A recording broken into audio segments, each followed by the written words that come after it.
लाडक्या बहिणींसाठीचा जो निधी आहे तो बालसंगोपन विभागाचा जो अनाथ बेघर जे मुलं आहेत त्यांच्या योजनेचा निधी वळवण्यात आलेला आहे असं आरोप केलेला आहे. अनेक लोकांनी आरोप केलेला आहे. हे बघा, हे सगळे आरोप खोटे आहेत, हे बिनबुडाचे आहेत. आणि तुम्हाला मी सांगतो, कुठलीही योजना बंद झालेली नाही. सामाजिक न्याय विभाग असेल किंवा आणखी कुठले आदिवासी विभाग असेल, आणि त्याचबरोबर लाडकी बहीण योजना पण सुरू आहे, ही सुरू राहणार.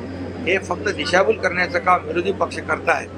त्यामुळे याच्यात कुठलाही तथ्य नाही, बिनबुडाचे आरोप आहेत. शेतकऱ्यांसाठी 3 दिवस पाऊस पडणारा मोठा मुसळधार मराठवाडा असेल, पश्चिम महाराष्ट्र, मुंबईमध्ये देखील मोठ्या ठिकाणी पाणी तुंबलं होतं. काय एकंदरीत तुमच्याकडनं जिल्हा प्रशासनाला नोटीस देण्यात आले का? पुन्हा एकदा जिथं जिथं अवकाळी पाऊस पडला आहे तिथल्या जिल्हाधिकाऱ्यांना मुख्यमंत्री महोदयांनी स्वतः, आम्ही दोन्ही, मी स्वतः अनेक ठिकाणी जिल्हाधिकारी आणि तिथल्या अधिकाऱ्यांशी बोललो आहे. कुठल्याही परिस्थितीमध्ये शेतकऱ्याला वाऱ्यावर आम्ही सोडणार नाही. तिथे तात्काळ पंचनामे होतील आणि त्यांना नुकसान भरपाई मिळेल. अयोध्येच्या वेळीच एकनाथ शिंदे जे आहेत ते जाणार होते शिवसेनेसोबत, आणि त्याचवेळी आमचं बोलणं झालं होतं एकमेकांशी. तर संजय राऊत यांनी एबीपी माझ्या गटावर येऊन बोललेलं आहे. पुन्हा एकदा आपलं नाव घेतलेलं आहे त्या पुस्तकाच्या नंतर.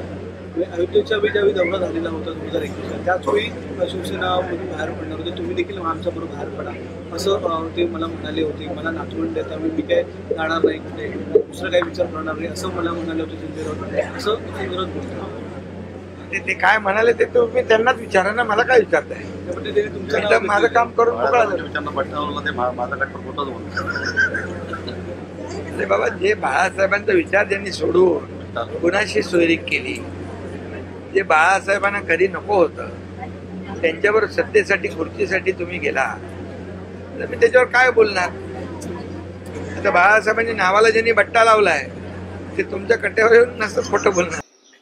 माझ्या कट्ट्यावर तुम्ही जे आरोप केले होते वेळी जाणार होते, त्यांनी नातवंडांचा विषय काढला होता वगैरे, त्याच्यावर तुम्ही उत्तर दिले की बाळासाहेबांच्या विचारांना त्यांनी बट्टा लावल्यामुळे आता माझ्या कट्ट्यावर येऊन खोटं बोलतात. सोडून द्यावं.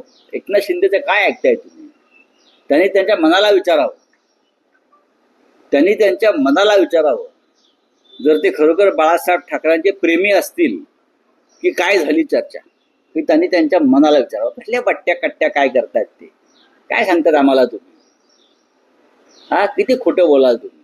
ठीक आहे, तुम्ही किती खोटे आहात, तुम्ही किती बकवास आहात, तुम्ही किती भ्रष्ट आहात, हे परवा सर्वोच्च न्यायालयाने 3,000 कोटीचे तुमचे जी काय कमिशनबाजी होती त्याच्यावर जो हल्ला गेलाय त्याच्यात स्पष्ट होत आहे.